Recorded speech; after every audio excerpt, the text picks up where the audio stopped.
আল্লাহ পাক বলেন আমি ছেলে দিয়া সন্তান দিয়া পরীক্ষা নেই। ইন্নামা আমওয়ালুকুম ওয়া আওলাদুকুম ফিতনা, সম্পদ আর সন্তান তোমার জন্য পরীক্ষার বস্তু। খবরদার সন্তানের মায়ায় পড়ে আল্লাহকে ভুলে যেও না। ও আল্লাহর বান্দারা, পর্দার আম্মা জানেরা, আল্লাহ সন্তান দান করেছেন, সন্তানটাকে মানুষ বানায় যান। মানুষ বানাইতে হলে আপনাকে মাওলানা বানাইতে হবে না, একজন মুফতি সাহেব বানাইলেই মানুষ হবে এটা গ্যারান্টি নাই। আপনার সন্তানটারে ডাক্তার বানাবেন, আপনার সন্তানের ইঞ্জিনিয়ার বানান, তবে মানুষ যদি বানাইতে চান আমার নবীর আদর্শ ছাড়া মানুষ হওয়া সম্ভব না। অতএব আপনার সন্তান ডাক্তারি পড়িয়াও যেন নামাজ না ছাড়ে, মা বাবার সাথে বেয়াদবি না করে, এমন সন্তানের ইমানদার, এমন সন্তান রেখে যান ডাক্তার ইঞ্জিনিয়ার। আপনার সন্তানের ব্যবহারে যেন মা বাবার কলিজা ঠান্ডা হয়, সন্তানের ব্যবহারে যেন আলেমদের কলিজা ঠান্ডা হয়, সন্তানের ব্যবহারে যেন কারো অন্তরে কষ্ট না যায়। ওই সন্তান যদি রেখে যান ডাক্তার হইয়াও কোরআন পড়িয়া মা বাবার জন্য দোয়া করবে, ইঞ্জিনিয়ার হইয়াও কোরআন পড়ে মা বাবার জন্য দোয়া করবে, যাবেন দুনিয়াও আপনার সুনাম হবে, কিয়ামতেও এর উসিলায় নাজাত পেয়ে যাবেন।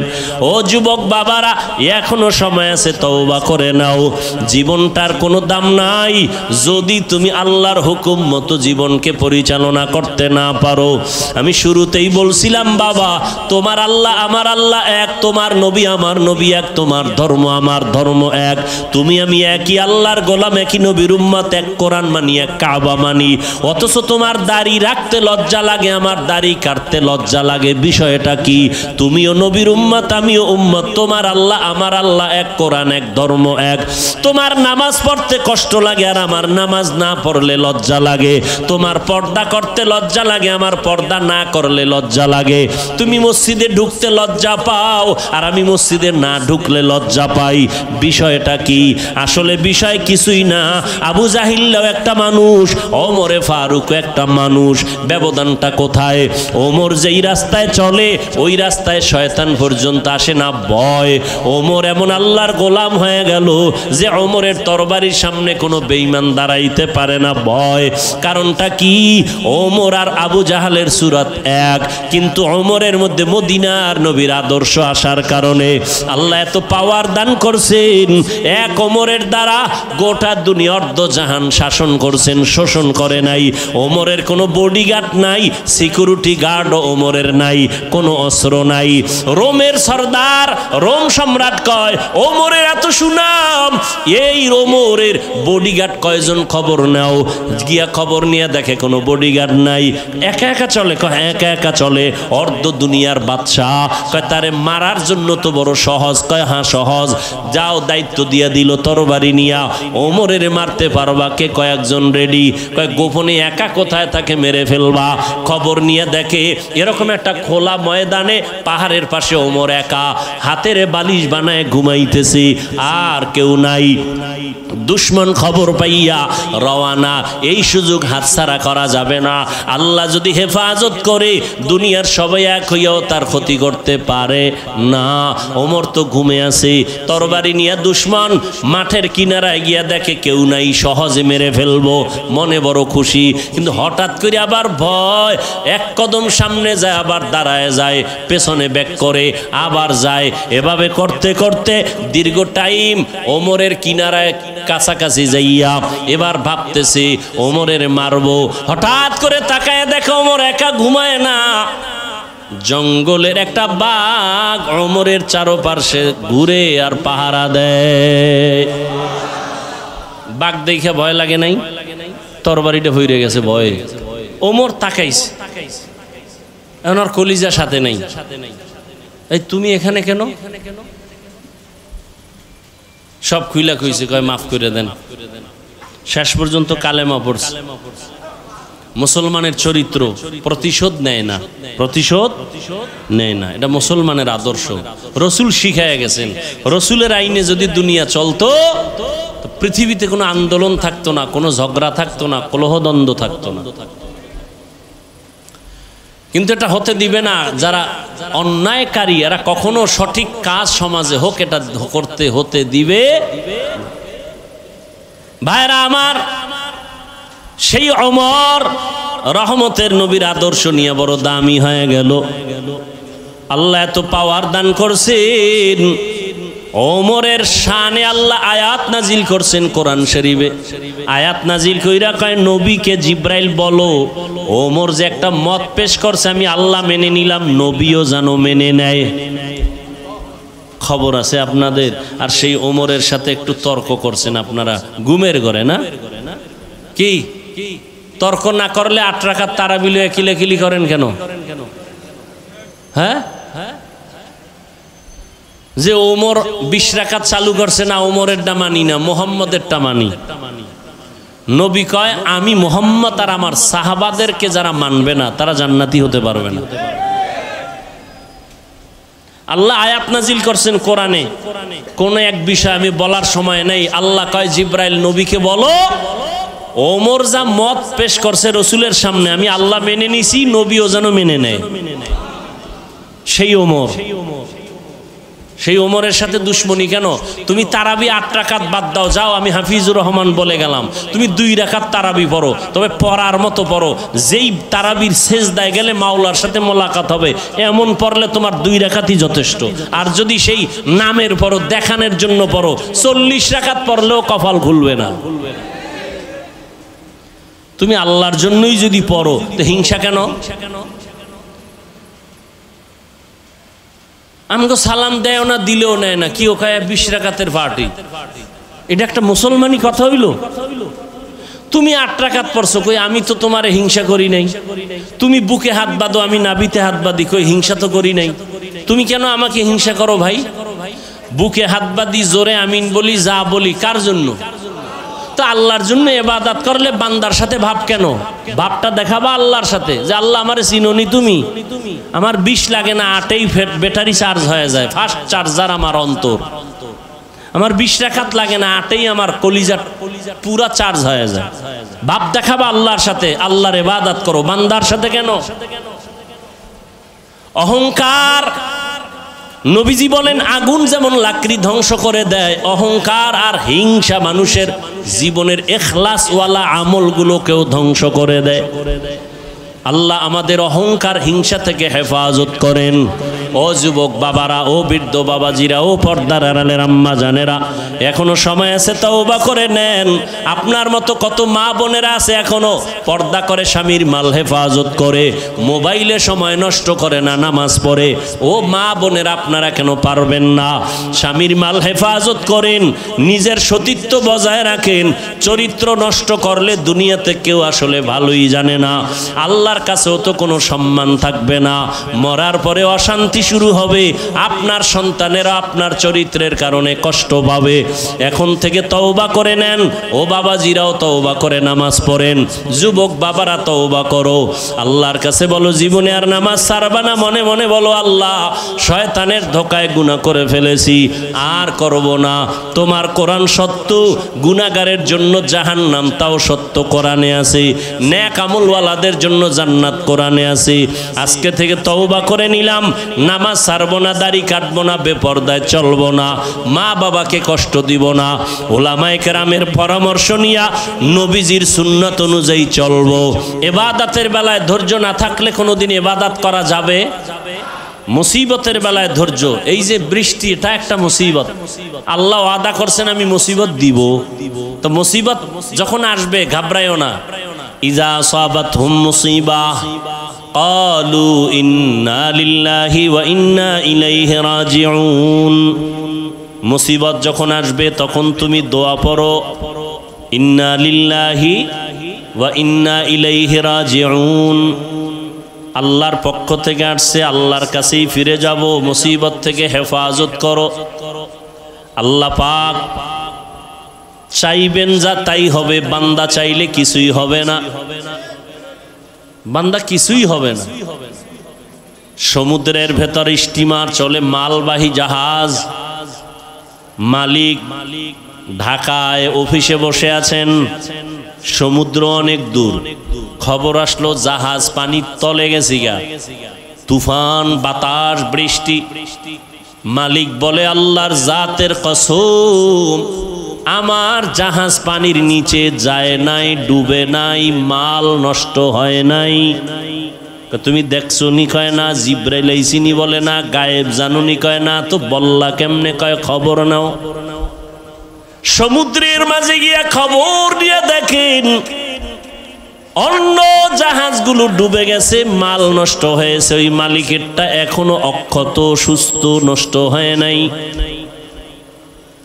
এসে বলে, সাহেব আপনার জাহাজ ডুবে নাই, ঠিকই বলছেন, মালও নষ্ট হয় নাই, তবে আপনি কসম খাইয়া গ্যারান্টি দিয়েছেন কেন? কি পুঁজি আপনার হাতে আছে? বলে, রহমতের নবীর হাদিস, রহমতের নবীর তাবিজ। রহমতের নবী বলছেন, যারা মালের হিসাব করে পাই পাই যাকাত দিবে, তাদের মাল আল্লাহ ফেরেশতা দিয়া পাহারা দিয়া হেফাজত করবেন। কাদের কুদরত দারি বার কামাল, আন্তা রব্বি আন্তা হাসবি জুল জালাল, তুহি কাদের জলিলুল্লাহ জাহাদার, বহর হালে তুহি মেরা নেগাহদার। হেফাজতের মালিক কে? কোরআন হেফাজত কে করবেন? দিন হেফাজত কে করবেন? আল্লাহর নামটা জবানে আসে না? ভাল লাগে না? জীবনে ছেলের নাম নিলা, ছেলেরে বাচ্চাটারে কত সুন্দর কইয়া আব্বু কইয়া চুমা দিলা 12 বার। বাচ্চাটারে সুন্দর বলে চুমু খাইছো, কিন্তু এই বাচ্চাটারে এত সুন্দর করে কে বানাইছেন একবারও তাকে আল্লাহ বলে ডাকলা না রে নিমক হারাম। আল্লাহ বলেন, শুকর আদায় কর, আমি নিয়ামত আরো বাড়ায় দিব।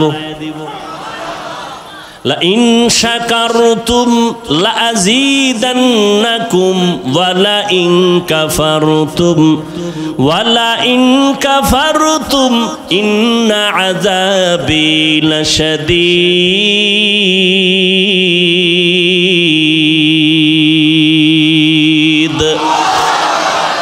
শুকরে নেয়ামত নেয়ামতাত আফযুকুনাত, কুফরে নেয়ামত কাফাত বিরুকুনাত। হামদুলিল্লাকা শুকরিলাকা ইয়া যুলমিনান, হাজিরিয়া নাজরি বার হালেমান। আল্লাহর বান্দা বলে, নবীজির ১৫০০ বছর আগে তাবিজ লাগানো মালের যাকাত সঠিকভাবে আদায় করো, আল্লাহ ফেরেশতা দিয়া মাল হেফাজত করবেন। দোকানে আগুন লাগে কেন? ঠিক মতো রসুলের তরিকায় ব্যবসা চালাও। ডাইনে বামে আগুন লাগবে, তোমার ঘরে লাগবে না। সাহাবীর ঘরে আগুন লাগছে, সবাই গিয়া কয়, হযরত আপনার গ্রামের বাড়িতে আগুন লাগছে। বলে, আল্লাহর কসম আমার ঘরে লাগে নাই। কয়, দেখছেন নি? কয় না। কয়, নবী কইছে? কয় না। জিব্রাইল আইছিনি? কয় না। তো জানলেন কেমনে? কয়, খবর ল।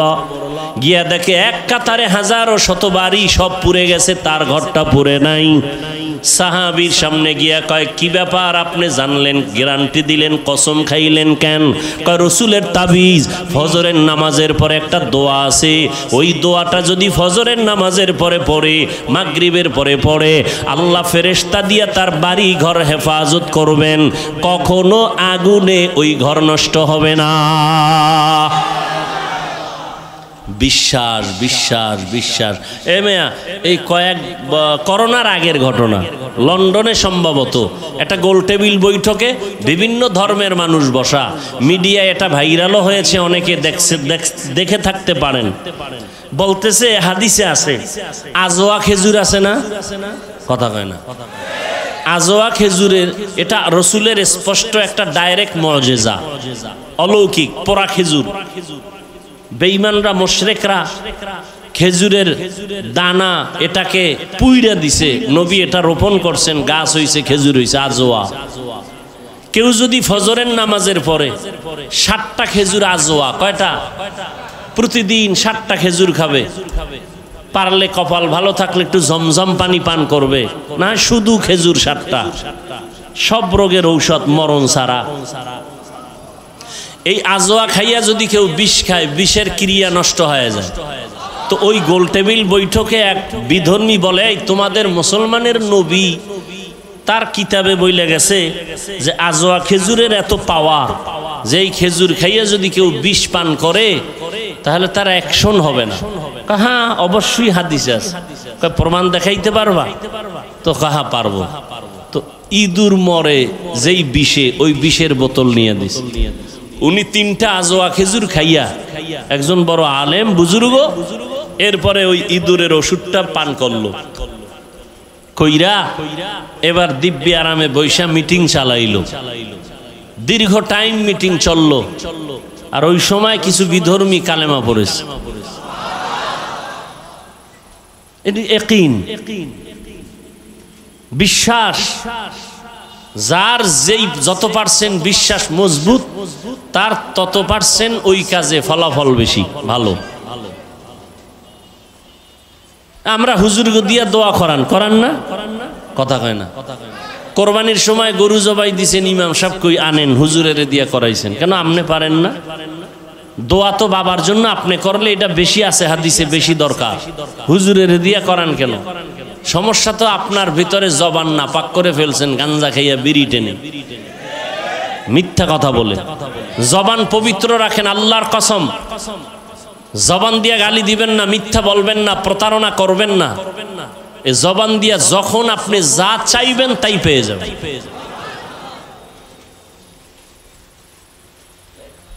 আপনি চাইতেছেন পান না, আপনার জবান না পাক, সুদের সাথে জড়িত।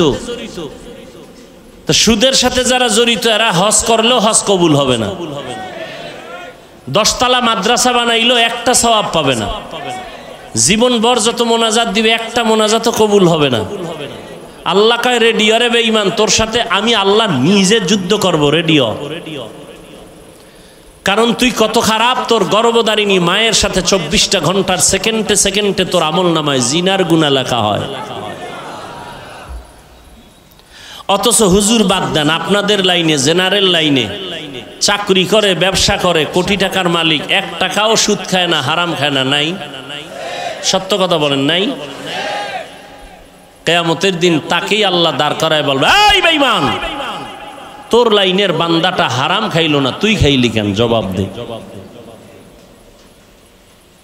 আল্লাহ হেদায়েত দান করুন। আর হারাম খেয়ে শান্তি আছে, দুনিয়ায় আছে। যদি একটু দুনিয়ায় শান্তি পেত, তো মনটা একটু বুঝাইতো যে হ্যাঁ দুনিয়ায় শান্তি। মরার আগেই ভেজাল। দেখেন না কিভাবে দুদকের নোটিশ আসতেছে, আসে না? সম্পদ, কোটি কোটি সম্পদ কামাই করে শান্তি নেই। মরার আগেই মাইয়ার থেকে আলাদা, ছেলের থেকে আলাদা, বউয়ের থেকে আলাদা। এই একটা জীবন। খাইতে বইয়া শান্তি নাই, ঘুমাইতে শান্তি নাই, শরীর অসুস্থ। এটা জীবন হইল? এটা একটা জীবন হইল? এরপরে যদি হামলা মামলা, তাজা মানুষ জাগায় মাইরা ফেলাইতেছে। গতকালকে একটা মানুষের পেটের ভিতরে দেখছেন না? হ্যাঁ, খবরও নেই। সারাদিন মোবাইল নিয়ে কবিরা গুনাহ করবে, এটি দেখার টাইম কই? মোবাইল নিয়ে কবিরা গুনাহ করে করে চোখ না পাক, অন্তর না পাক, কান না পাক, জিহ্বা না পাক, দোয়া কেমনে কবুল হবে? মুসা নবীর ঘটনা আছে না? বৃষ্টি নাই এলাকায়, দোয়া চাইতেছেন, মুসা নবী আল্লাহর কাছে দোয়া করতেছেন।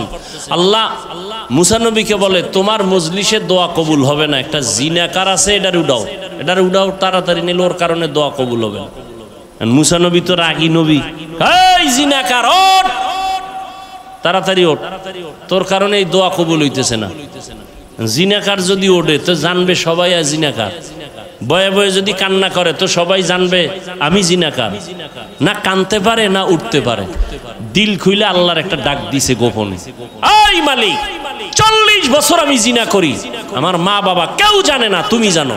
40 বছর তুমি ইজ্জতের পর্দা লাগায় রাখছো, আজকে নবীর সামনে বেইজ্জতি করবা, আর করবো না জিনা, মাফ করে দাও। মুহূর্তে আকাশটা মেঘাচ্ছন্ন হয়ে গেল, বৃষ্টি শুরু হয়ে গেল, মুসা নবীর জিদ বাইরে গেল, এই খোদা মাত্র কইলা জিনাকার না উঠলে মোনাজাত কই বলব না, তুমি ধাম করে বৃষ্টি দিলা, বিষয়টা কি? আল্লাহ কয় যার কারণে বলছি দিমু না তার কারণেই বৃষ্টি দিলাম। কাল্লা এটা আবার কেমন নীতি? কয় মুসা জানো না আমি আল্লাহর একটা নাম আছে রহমান, আমার একটা নাম আছে গফফার, বান্দা যখন কান্না দিছে আমি সব মাফ করে দিছি। ইয়া ইলাহি तू मेरा माबूद है, या इलाही तू मेरा माशूक है, या इलाही मुझसे मुझको दूर कर ताकि देखो मुझ में तुझको एक नजूर। ধৈর্য নামের পরীক্ষার পাশ করার জন্য পুঁজিটা লাগবে বড় ধৈর্য। ইবাদতের বেলায় ধৈর্য, মুসিবতের বেলায় ধৈর্য, গুনাহের বেলায় ধৈর্য। ফজরের 4 রাকাত নামাজ, 4 রাকাত নামাজ পড়তে আপনার সর্বোচ্চ 20 মিনিট সময় লাগবে, কিন্তু কপাল পরা 20 মিনিটের ঘুমের মজা পাইয়া উঠে না, ঠিক নি? ধৈর্য নাই, সারা রাত ঘুমাইছে, চিন্তা করেন 20 মিনিটের ঘুমের মজা ছাড়তে চায় না, কিন্তু এই 20 মিনিটের যে ঘুমাইয়া 4 রাকাত নামাজ পড়লো না, সাজাটা কি 20 মিনিট হবে? কঠিন সাজা হবে। গুনাহের বেলায় ধৈর্য, নিজেরে কন্ট্রোল করো। তুমি চাইলে মিথ্যা কথা বলতে পারো, কিন্তু নিজেরে কন্ট্রোল করো, মিথ্যা বলবা না, বিজয়টা তোমার পক্ষে একটু পরেই চলে আসবে। ধৈর্যের সাথে মুসিবত আসছে, তাড়াহুড়া করবা না, নিজেরে কন্ট্রোল করো, আল্লাহর সাহায্য কামনা করো। ধৈর্যের এই গুণটা যদি অর্জন করতে পারো, আল্লাহ তোমাকে দুনিয়া আখিরাতে অনেক পুরস্কার দিবেন। এর মধ্যে 2টা পুরস্কার দিবেন, বড় দামি, বড় শ্রেষ্ঠ পুরস্কার। দুনিয়ার পুরস্কার শ্রেষ্ঠ যেটা, আল্লাহ বলেন আমি আল্লাহ তার চিরদিনের বন্ধু হয়ে থাকবো। ইয়া আইয়ুহাল্লাযীনা আমানুস্তাঈনু বিস-সাবরি ওয়াস-সালাহ ইন্নাল্লাহা মা'আস-সাবিরিন।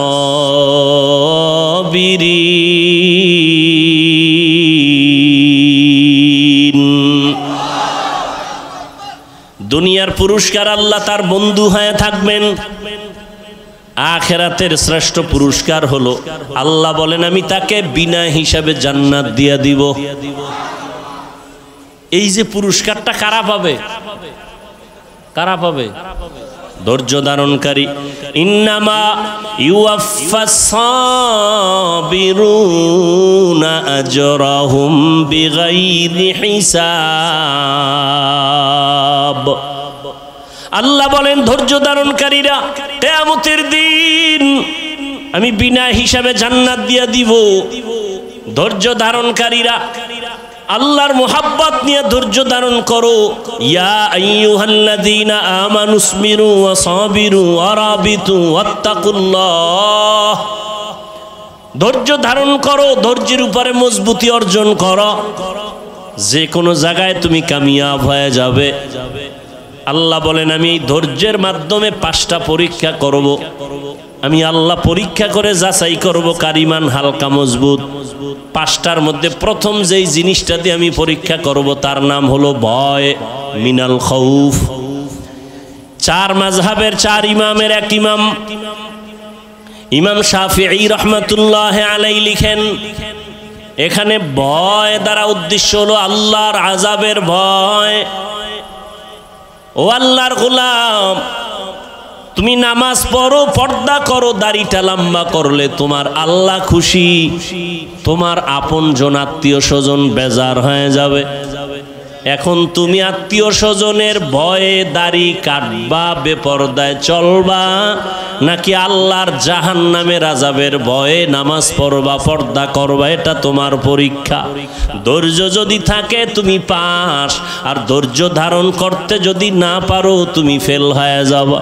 আজকে তুমি বিবি তামাশায় পড়িয়া তালে পরে দাড়ি কাটবা, বেপরদায় চলবা, কিন্তু তুমি বিপদে পড়িয়া দেখো তোমার কলিজার বিবিও তোমার আপন থাকবে না। মরা লাগবে না, খালি একটু অসুস্থ হইয়া 10 দিন বিছনায় থাকো, টের ভাইবা তোমার কলিজার বউয়ের মোহাব্বতের পার্সেন্ট কত? বউরে টাকা দিলে আলহামদুলিল্লাহ, না দিলে নাউজুবিল্লাহ। ঠিক নেই? কোটি কোটি টাকা কামাই করো, বউয়ের জবানে হাসি নাই, শুকর আদায় করে না। দিতে দিতে স্বামী ফকির হয়ে গেল, কয় না আর দিও না, তো হয় না আরো দাও আরো দাও। কয়জন বিবি ঘরে আছে বলবে আমার সন্তানের তুমি পোশাক দাও, ঈদের বাজার করো, আমার জন্য কোনো শখ নাই, পারলে তুমি খুশি মনে যখন পারো দিও, এখন আমার দরকার নাই। তুমি দাঁড় কইরা কোনো পেরেশানি মাথায় নিবা না। এমন বিবি যারা পাইবা তুমি জান্নাতের ঘেরান নিয়ে কবরে যাইবা। আমগো আম্মা জানেরা স্বামীরে ফকির বানাইতে পারলে খুশি, পেরেশানি হুদা জায়গায় একটা টেলিফোন কইরা কবে কই আছো, কয় এখানে আছি, তাড়াতাড়ি আইও, ভেজাল। কি বিষয়? দৌড়ায় গেছে এদিকে একটা জরুরি মিটিং, এক প্যাচ লাগাইয়া দিছে টেলিফোন দিয়া, বাসায় গিয়া খায় এই আমার মাথাটা ঘুরায়, তো এখন ভালো হয়ে গেছি।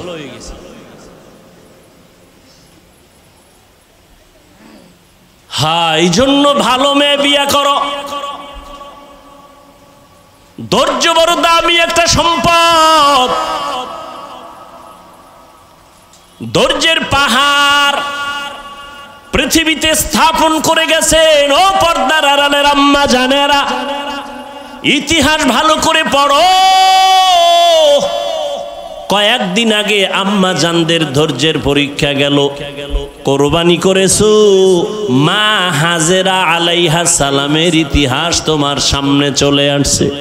ইসমাইল নবীর মা কেমনে সন্তানটারে বাবার কাছে ছুরির নিচে দিয়া দিল। দুনিয়াতে 80 বছরের পরে বাবা ইব্রাহিম একটা সন্তান পাইছেন, ইসমাইল।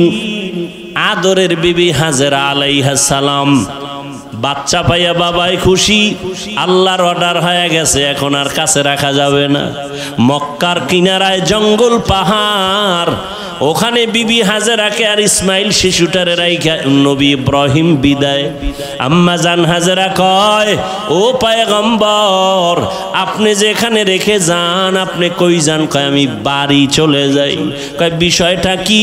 এখানে মানুষ নাই, সূর্যের আলো নাই, কিচ্ছু নাই, খাওন দাওন নাই, আমি মহিলা মানুষ, এই শিশু বাচ্চা নিয়ে কেমনে থাকবো? এবার ইব্রাহিম নবী কথা বলে না, চুপ করে দাঁড়ায় আছে। মা হাজেরা বলে, আরে নবীর স্ত্রী তো, এত বুদ্ধি তো আল্লাহ কিছু দিয়া রাখছেন। কয় বড় বউ সারা বিশ্ব সুন্দরী, এর সাথে কোনো দ্বন্দ্ব? ইব্রাহিম নবী মাথা নাড়ায় বলে, না। হাজেরা বুঝতে পারছেন এখানে আল্লাহর হুকুম আসছে। এবার কা আল্লাহর হুকুম হইছে নি? এবার ইব্রাহিম নবী জিও বলে না, মাথা দিয়া সম্মত দিলেন, হ্যাঁ। এইবার হাজেরা কয়, আল্লাহ যদি অর্ডার করে থাকেন, আমি হাজেরার কোনো আফসোস নাই, দুঃখ নাই, আপনি চলে যান, দোয়া করবেন আল্লাহ যেন হেফাজত করে। মা হাজেরার ধৈর্য, মা হাজেরাকে আল্লাহ এত ভালোবাসেন, এই ধৈর্যের কারণে কিয়ামত পর্যন্ত, ইসরাফিলের সিংহায় ফুৎকার দেওয়া পর্যন্ত মা হাজেরার স্মৃতি আল্লাহ হাজিদের জন্য ওয়াজিব করে দিয়েছেন। ও হাজি সাবরা, তোমরা মক্কায় গিয়ে যখন হজ করবা, সফা মারওয়ায় আমার হাজেরা দৌড়াইছে 7 বার।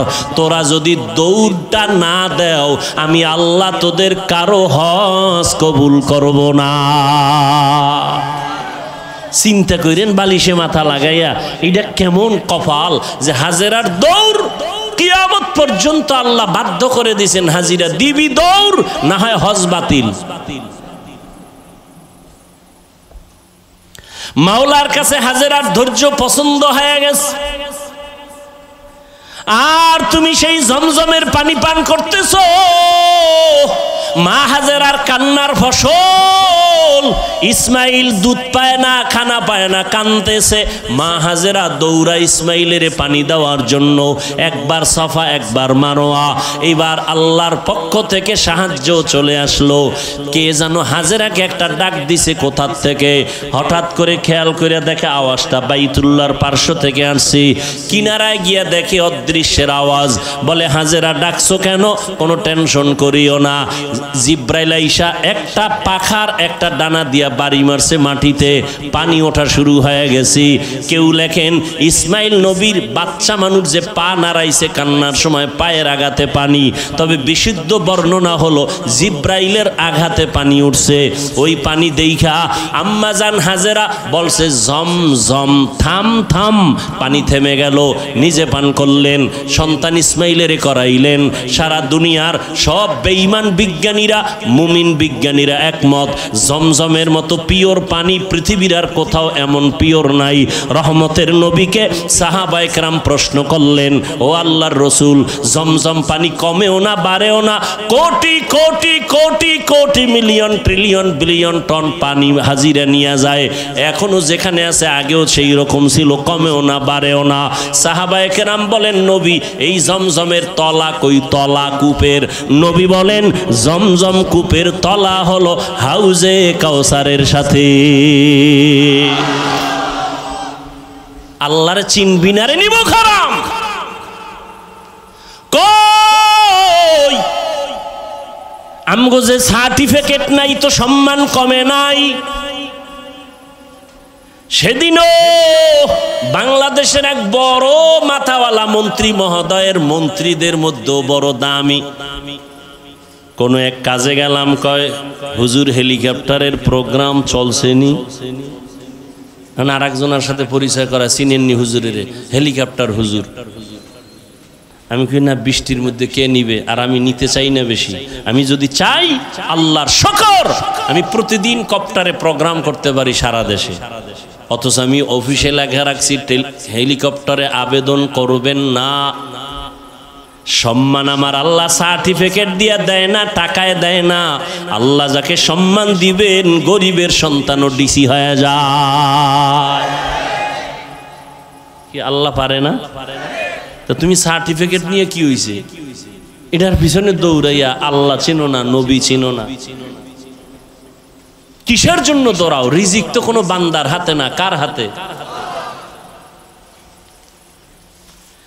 তুমি আবার এটা উল্টা তো বুঝবা যে তাই কি স্কুল কলেজ পড়া বাদ দিয়ে দেব না। তুমি স্কুলে পড়ো, কলেজে পড়ো, তবে অন্তর সোজা করে নাও, রিজিক আমার আল্লাহ দিবেন। ওই আল্লাহর হুকুম মতো নামাজ পড়ো, পর্দা করো, মা বাবার দোয়া নিয়ে চলো। তোমার মতো কত যুবক দেখবা জীবনে মাদ্রাসায় পড়ে নাই, স্কুল কলেজে পড়িয়া doctor, doctor, professor, engineer, RAB, army, police, BDR, কোটি টাকার মালিক, চেয়ারম্যান, মেম্বার, এমপি, মন্ত্রী, পাঁচ বেলার নামাজ পড়ে আছে না নাই? তুমি পারো না কেন? সমস্যা কি তোমার? তুমি কি বলতে চাও কোরআন মিথ্যা? একটা প্রমাণ দাও, আমি এখন দাড়ি কেটে ফেলবো, এখন প্যান্ট শার্ট পইরা নাচ গান করবো, কোরআন শরীফ সব জ্বালায় দিব। একটা ভুল বের করো আল্লাহর কোরআন থেকে। কারণ আমরা হুজুরেরা যত বাহাদুরি করি, সবকিছুর মূল ফাউন্ডার আল্লাহর কোরআন। জান্নাত আছে প্রমাণ কোরআন, আল্লাহ আছে প্রমাণ কোরআন শরীফ, কিয়ামত হবে প্রমাণ কোরআন শরীফ। সেই কোরআনে যদি একটা ভুল বের করতে পারো, তাহলে পুরা কোরআন ভুল, আল্লাহ ভুল, ইসলাম ভুল, সব ভুল মানি না। পারবা বের করতে? পেরেছে কোনো বেঈমান? তাহলে তওবা করো, মাস্তানি ছাইরা তওবা করো। তওবা করে আল্লাহকে বলো, আল্লাহ শয়তানের ধোকায় বহু বাহাদুরি করছি, আর করতে চাই না। কোন দিন যেন বাসের নিচে লাশ চলে যায়। এই যে কোরবানির ঈদে, রমজানের ঈদে কত যুবক গাড়ির নিচে চলে গেল, পানির ভেতরে লাশ হয়ে গেল। ধৈর্য বড় দামি এক সম্পদ। আল্লাহর মোহাব্বত নিয়ে পাঁচ বেলার নামাজ পড়ো, পাঁচবার ওযু বানাও, শরীর তাজা থাকবে, কোনো ক্রিম লাগবে না, রোগ কম হয়ে যাবে, রোগ কম হবে। আল্লাহর ভয় অন্তরে জমা করো। এই ভয়টা দুই প্রকার, আল্লাহর পক্ষ থেকে ভয়, আবার বান্দার পক্ষ থেকেও ভয়। যেমন ইসরায়েলের মধ্যে বেঈমানরা ফিলিস্তিনের মুসলমানদের ভয় দেখায়, মসজিদে আকসা ছেড়ে দাও, না হয় তোমাদের উপরে হামলা করা হবে। বলে হামলা করো, যাই করো, জীবন দিব, আল্লাহর ঘর থেকে আমরা আলাদা হব না। ফিলিস্তিনের দিকে তাকাও, এক বাবা মিষ্টি খাওয়াইতেছে মানুষের আর হাসতেছে। সাংবাদিক বলে বিষয় কি? বিপদ চলে, মানুষ মরে, রক্ত চলে, তুমি হাসো কেন, মিষ্টি খাওয়াও কেন? লোকটা বলে আমার দুইটা সন্তান ইসরায়েলি বেঈমানদের হাতে শাহাদাতের পেয়ালা নিয়ে জান্নাতে গেছে, আমি খুশি, এই জন্য মিষ্টি খাওয়াই। আমিও তৈরি হইতেছি, আমিও এই পথে বিনা হিসাবে জান্নাতে যাব। বুঝাইতে পারি না রে বাবা, বুঝ নাই। নবীজি 13টা বছর বুঝাইলো, আবু জাহাল বুঝলো না। আর ওমর নবীর বয়ান শুনে নাই, হঠাৎ কইরা কোরআন শরীফটা হাতে লাগাইছে, তো নবীর প্রতি মায়া বাইরা গেছে, কালেমা পড়ছে। অথচ আর ছিল 100 লাল উট পুরস্কারের লোভে নবীর কল্লা নিয়ে দিবে আবু জাহালের কাছে। বুঝটা বড় কঠিন ও বাবা, বুঝো, তুমিও মুসলমান, আমিও মুসলমান। তোমার আল্লাহ আমার আল্লাহ দুই না এক? তোমার নবী আমার নবী, তোমার কাবা আমার কাবা, তোমার কোরআন আমার কোরআন, তোমার ধর্ম আমার ধর্ম, তোমার আমার হাদিস, তোমার আমার আল্লাহ এক, কোরআন এক, কাবা এক, ধর্ম এক। দুনিয়াতে আসছি, সিস্টেমও কি ভাঙ্গি পড়ে আসছে। বিদায়বেলা কাফন হবে 3টা, মহিলাদের হবে 5টা, ধনীদের জন্য একটা কাফন বাড়ানো হবে। প্রধানমন্ত্রী যদি দুনিয়ার থেকে যাবেন, মহিলা হলেও তার 6টা কাফন দেওয়া হবে। রিক্সা ড্রাইভার যদি মরে যায়, তারও যেমন 3 কাফন। কোটি টাকার মালিকও যদি মরে যায়, তাকেও 3 কাফন। কারো সম্মানে একটা কাফন বাড়ানো হবে না, গরিব হওয়ার কারণে একটা কাফন কমানো হবে না। কবরের সাইজও হবে সমান, নাকি ধনীদেরটা একটু এসি টেসি লাগাই দিবে। গরিবের কবর যেমন, ধনীর কবরও তেমন। কাফনের কালার হবে আলাদা। কি আমগো হুজুরদের কালার হবে একরকম, আপনারা যারা হুজুর না তাদের কাফনের কালার হবে আর এক রকম। সবার কাফনের কালার এক, সংখ্যাও 3টা, তাও এক। কারো কাফনে লেখা থাকবে না এমপি সাহেবের লাশ, বড় হুজুরের লাশ কাফনে লেখা থাকবে। অতএব যতই বাহাদুরি করি না কেন, সাদা কাফনে ঢুকার পর সব শেষ হয়ে যাবে, ঠিক নি? জিন্দেগি মে বন্দগি তু করনা হে, जिंदगी में बंदगी तू करना है, जिंदगी बे बंदगी शर्मिंदा है, जिंदगी बे बंदगी शर्मिंदा है। दुनिया में हो दुनिया का तलबगार ना हो, बाजार से गुजर हो खरीदार ना हो। ये दुनिया एक मिसले कागज फूल है, ये दुनिया एक मिसले कागज फूल है। जिंदगी में बंदगी तू करना है, जिंदगी बे बंदगी शर्मिंदा है, जिंदगी बे बंदगी शर्मिंदा है। এরে নবীর আশিক উম্মতের দল, 5টা জিনিসের মাধ্যমে আল্লাহ পরীক্ষা নিবেন। 1 নাম্বার ভয়। আল্লাহর ভয়ে তুমি নেক আমল করবা নাকি দুনিয়ার মানুষের মাইরের ভয়ে তুমি গুনাহ করবা, এটাই তোমার পরীক্ষা। ধৈর্য ধারণ করো। এই মিয়া, আমাদের সবাই দুর্বল মনে করে, আসলেই আমরা দুর্বল। টাকা নাই, বাড়ি নাই, গাড়ি নাই। আমাকে হুজুরগো মাদ্রাসায় পড়াই, হুজুরেরা মাদ্রাসায় পড়ায় 6-7 হাজার টাকা বেতন, 10,000, শহরে গেলে একটু বেশি। ইমাম সাহেবের বেতন বাকি তো 3-4-5 মাস আছেই। আবার ঘরের মধ্যে খানেওয়ালা সংখ্যাও বেশি হুজুরগো, কথা ঠিক না? আপনাদের তো সংখ্যা কম, কারণ আপনারা ট্যাবলেট খান, আমরা তো খাই না। কারণ আমরা নবীর হাদিস ওই দিন শিখলাম, দেখলাম নবী বলছেন ওই বাড়ির মাইয়া বিয়া করবি যেই বাড়ির সন্তান বেশি হয়। কারণ কিয়ামতের ময়দানে ইব্রাহিম নবী উম্মত নিয়ে দাঁড়াবে, মুসা নবী উম্মত নিয়ে দাঁড়াবে, ঈসা নবী দাঁড়াবে। আমি মুহাম্মদ উম্মতের সংখ্যা বেশি নিয়া আবেগ ভরা মোহাব্বত আর বাহাদুরের ভেসে আমি জান্নাতে আগে যাব। এরপরও কি ট্যাবলেটওয়ালারা পাল্লা দিয়ে আল্লাহর সাথে আগাইতে পারছে? কি ট্যাবলেটওয়ালারা? আমগো দেশে 20 বছরের তুলনায় বাংলাদেশের জনসংখ্যা কম না বেশি? সত্য কথা বলেন তো, ট্যাবলেট কই? ওই একটু আগে বলছি, মনে আছে? বান্দা চাইলে কিছুই হয় না, আল্লাহ চাইলে সব হয়। আল্লাহ যদি কয় আমি কোনো বান্দা দুনিয়াতে পাঠাবো, ও ট্যাবলেট কেন?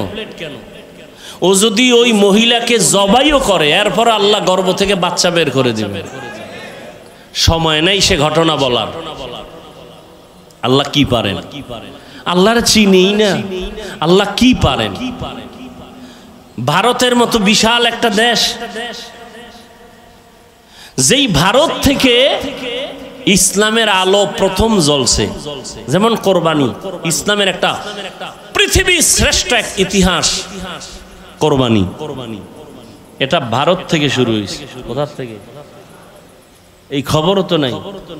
এই যদি না কইয়া বয়ান সাইরে দিতে, হুজুরেরা আন্দোলন করবে যে মিশা কথা কইলো, ভারতের পক্ষে দালালি করলো। মানে হিংসা তো অন্তরে জমা। শুধু কি তাই? পৃথিবীর ইতিহাসে মুসলমানদের এক বিজয়ী এক আওয়াজ হলো হজ। এই হজ শুরু হয়েছে ভারত থেকে। ইসলামের ইতিহাসে হজ শুরু হয়েছে ভারত থেকে। ভারত সরকার যদি হুনে, ইতিহাস আমরা জানি না, একটা জাতিকে দুর্বল করে দেওয়ার যত মাধ্যম আছে, এর মধ্যে বড় মাধ্যম ইতিহাস থেকে একে দূরে সরাইয়া দাও, তাহলে এই জাতিকে নত করানো সম্ভব। ইসলামের ইতিহাস আমরা জানি না, এ কারণে আমাদের ঈমান দুর্বল। আমাদের মুসলমানদের ইতিহাস হলো অগ্নি ঝরা ইতিহাস। আদম আলাইহিস সালামকে আল্লাহ জান্নাত থেকে চরণ দ্বীপে পাঠাইলেন ভারতে। কোথায়?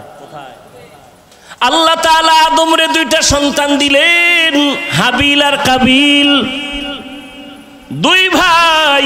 ঘটনা বলার মাকসাদ আমার নাই, আমি সংক্ষেপ বলি। 2 ভাই ঝগড়া করে বিভিন্ন ঝামেলা এক পর্যায়ে হাবিলকে ভাই কাবিল হত্যা করে ফেললো। বহুত ঝামেলা হলো, কোরবানি করার আদেশ চলে আসলো আসমান থেকে।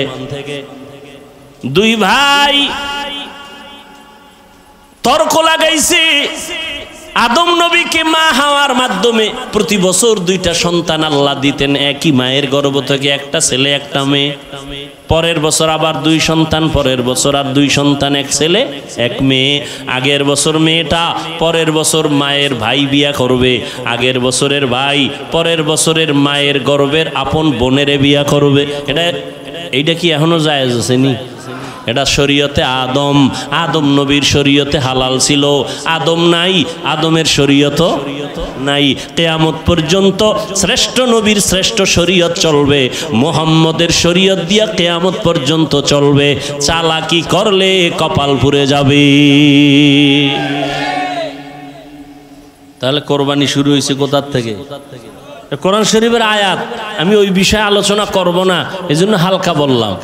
আর আদম নবী মানব জাতির আদি পিতা আবুল বাশার, তিনি এই চরণদ্বীপ ভারত থেকে পায়ে হেঁটে 40 বারের বেশি বাইতুল্লাহ গিয়া হজ করছেন হেঁটে হেঁটে। সুবহানাল্লাহ না? সুবহানাল্লাহ আইবে কেমন? ফজরও পড়ে নাই, জহুর পড়ে নাই, আসর পড়ে নাই, মাগরিব পড়ে নাই, এশাও পড়ে নাই। এখানে চাপাবাজি করে আমরা আশেকে রসুল। দেখো জবানে সুবহানাল্লাহ আসবে কিভাবে? এরা নামাজ লাগে এটাকে জরুরি মনেই করে না। কত বড় বেয়াদব হইলে কয় নামাজ না পড়লাম গো ঈমান তাজা। কত বড় নিকৃষ্ট বেয়াদব। আল্লাহ হেদায়েত দান করুন।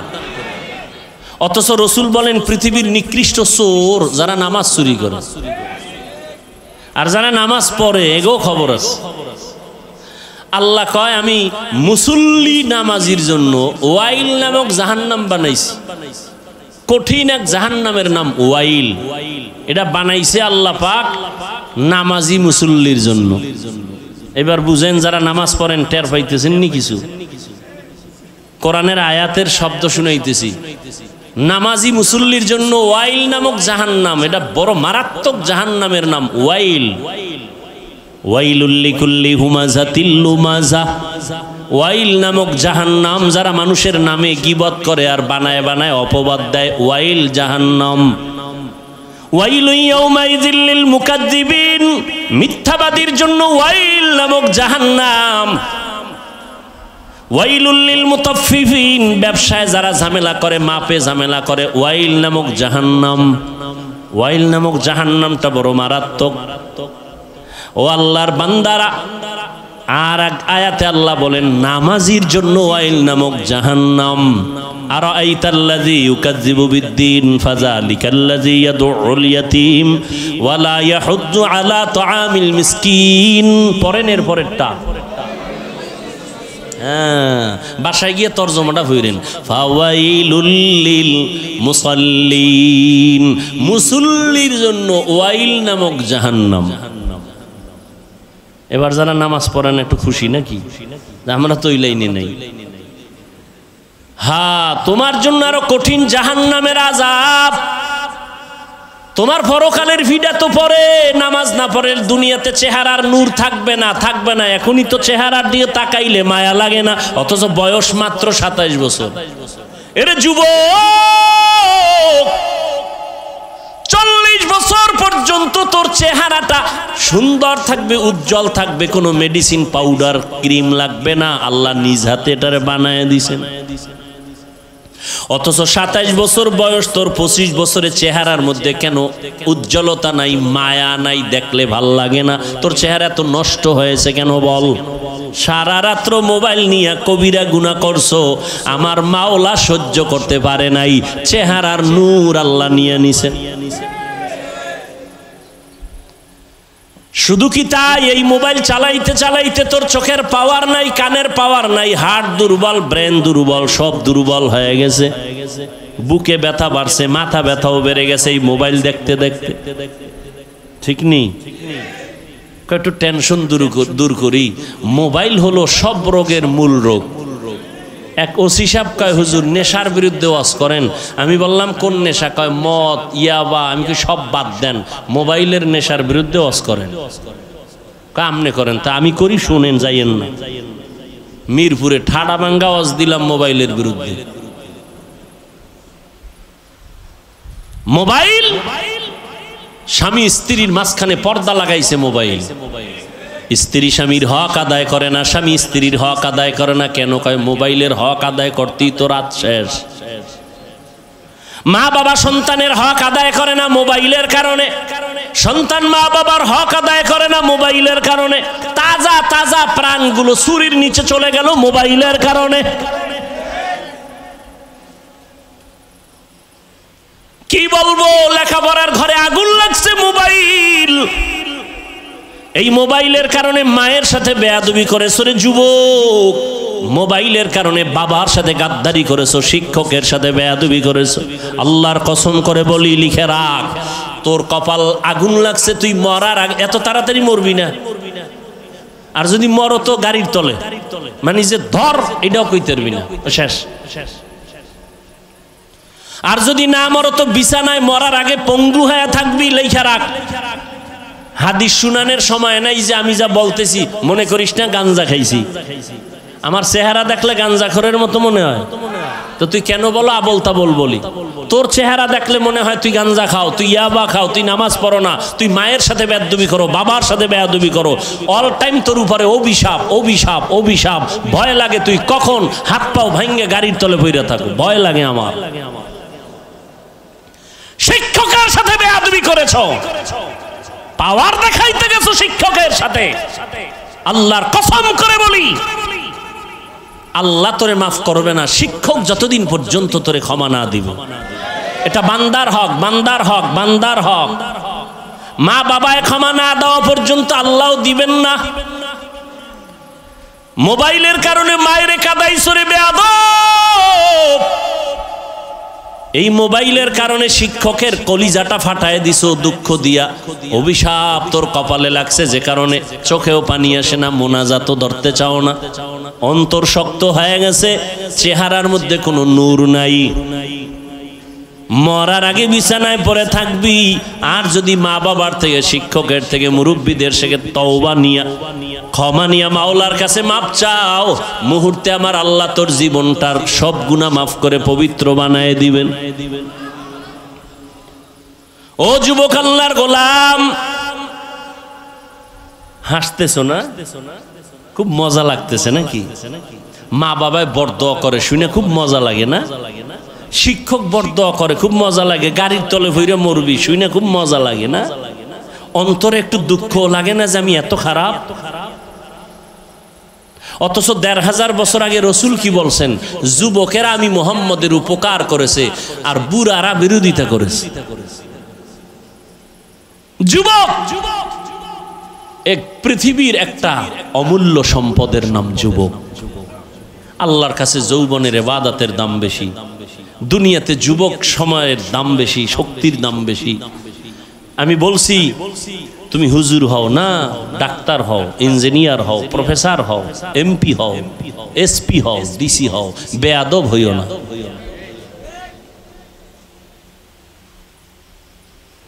অনেক ডিসি সাহেবের গুণগান খুব ভালো, খুব ভালো, এসপি সাহেব ভালো, মেম্বার ভালো, চেয়ারম্যান ভালো, নাই? সব কিছুর ভালোর পেছনে মায়ের অবদান, মায়ের দোয়া। মা বাবার দোয়া, চোখের পানি না থাকলে কোনো সন্তান এই দুনিয়ায় সম্মানের চেয়ার পাইতো না। কিন্তু কত সন্তান বুঝেও না যে মা বাবার দোয়ার কারণে এখানে বসছে। মা বাবার খোঁজ খবর নেয় না, মা বাবার জন্য দোয়াও করে না। বন্ধু বান্ধবের টাকা পয়সা বিলায়, মা বাবার জন্য বিলাইতে পারে না।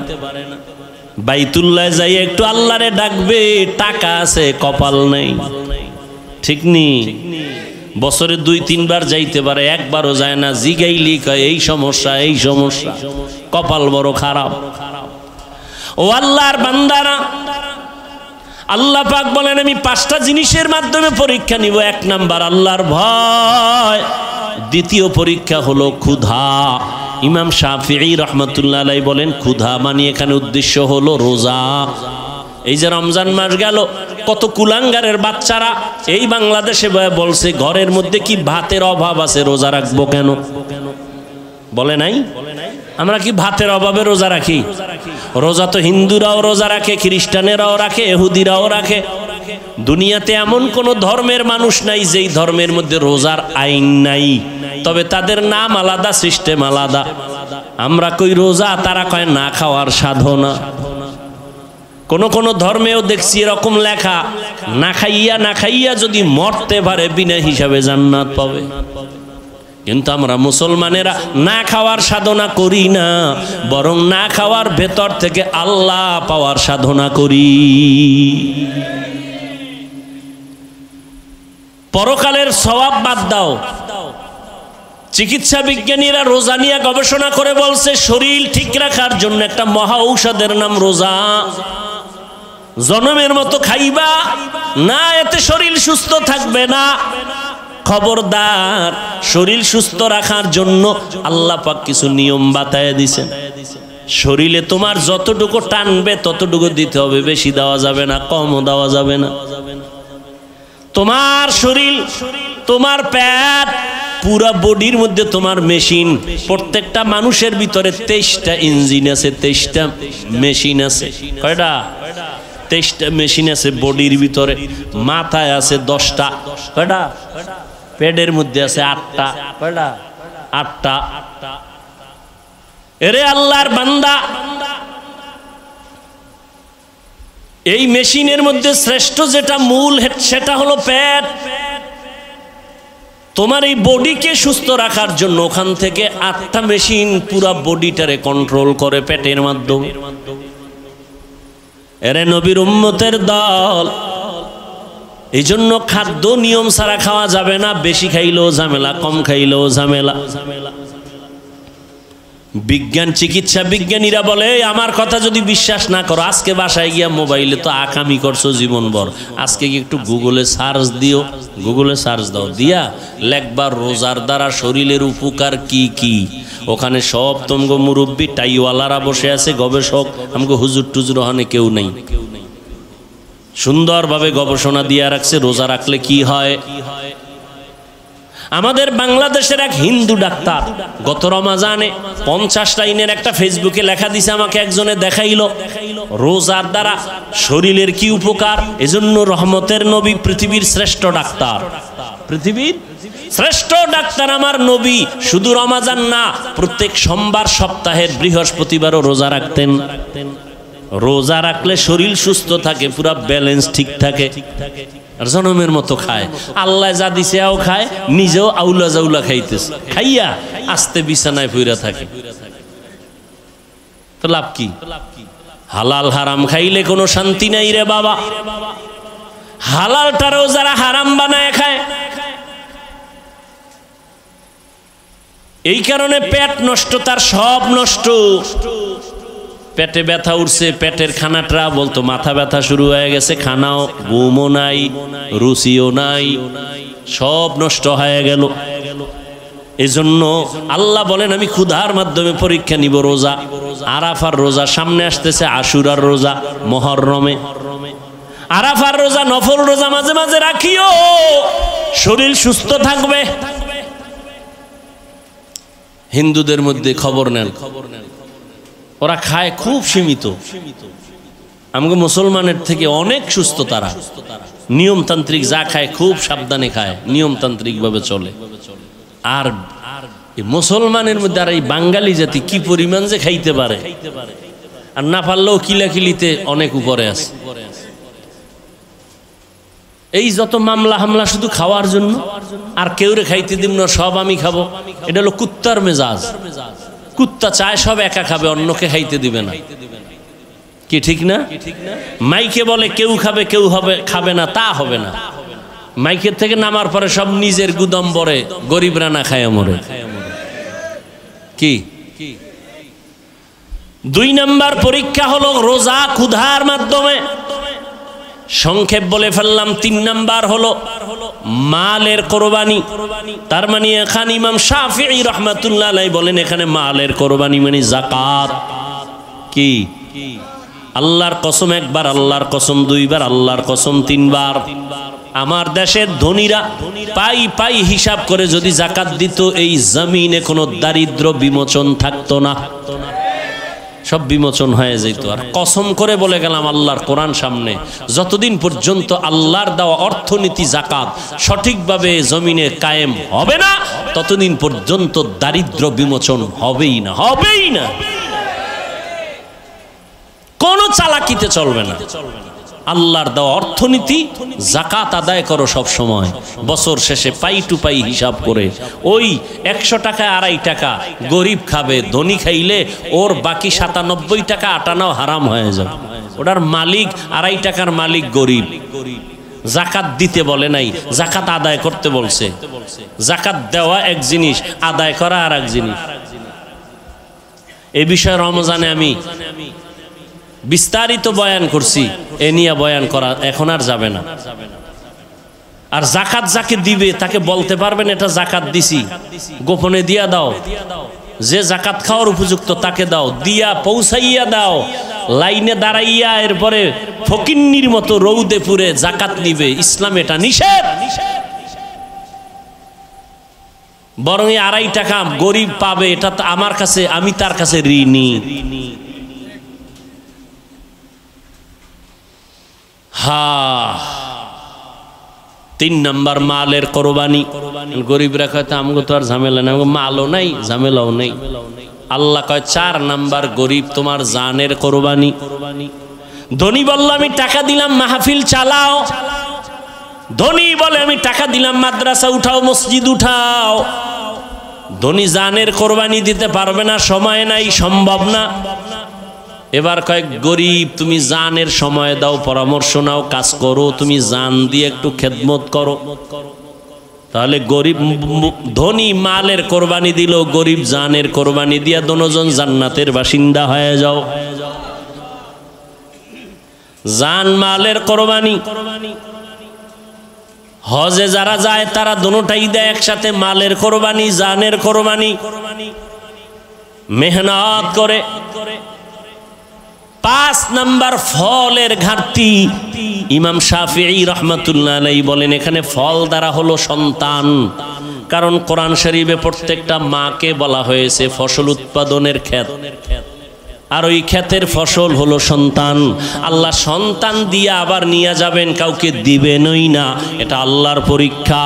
লিল্লাহি মুলকুস সামাওয়াতি ওয়াল আরদ ইয়াহাবু লিমান ইয়াশাউ ইনাসা ওয়া ইয়াহাবু লিমান ইয়াশাউ যুকুর আও ইউযাওবিজুহুম যুকরানা ওয়া ইনাসা ওয়া ইয়াজআল من يشاء عقيما إنه عليم قدير।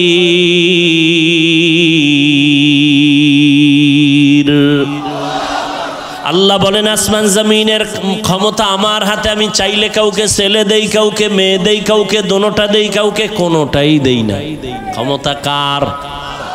আল্লাহ পাক বলেন আমি ছেলে দিয়া সন্তান দিয়া পরীক্ষা নেই। ইন্নামা আমওয়ালুকুম ওয়া আওলাদুকুম ফিতনা।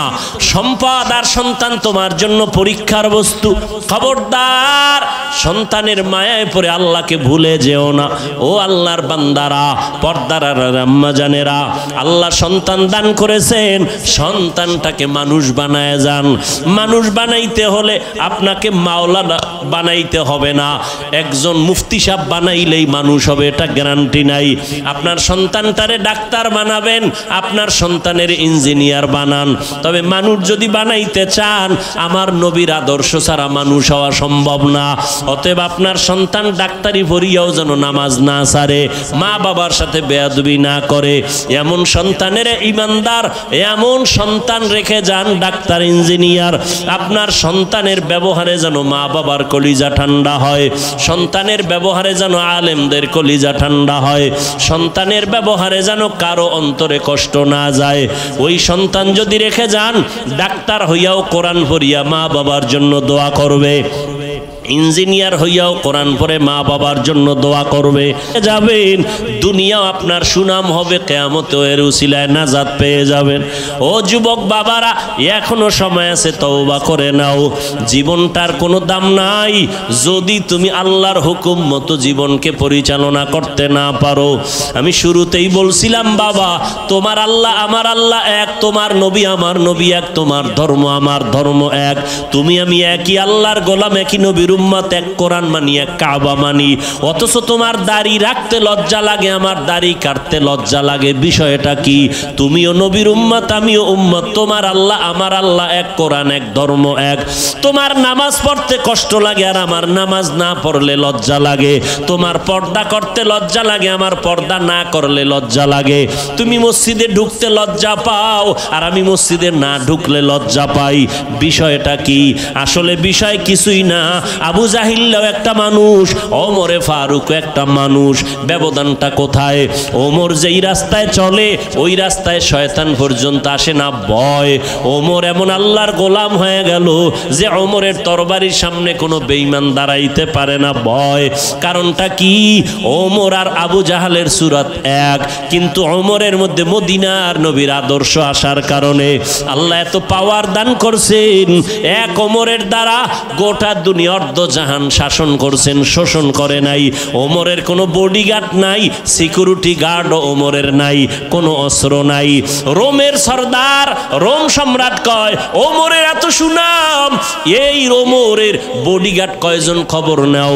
গিয়া খবর নিয়ে দেখে কোনো বডিগার্ড নাই, একা একা চলে। কয় একা একা চলে, অর্ধ দুনিয়ার বাদশাহ। কয় তারে মারার জন্য তো বড় সহজ। কয় হ্যাঁ সহজ, যাও দায়িত্ব দিয়ে দিল তরবারি নিয়া, ওমরের মারতে পারবা কে? কয়েকজন রেডি।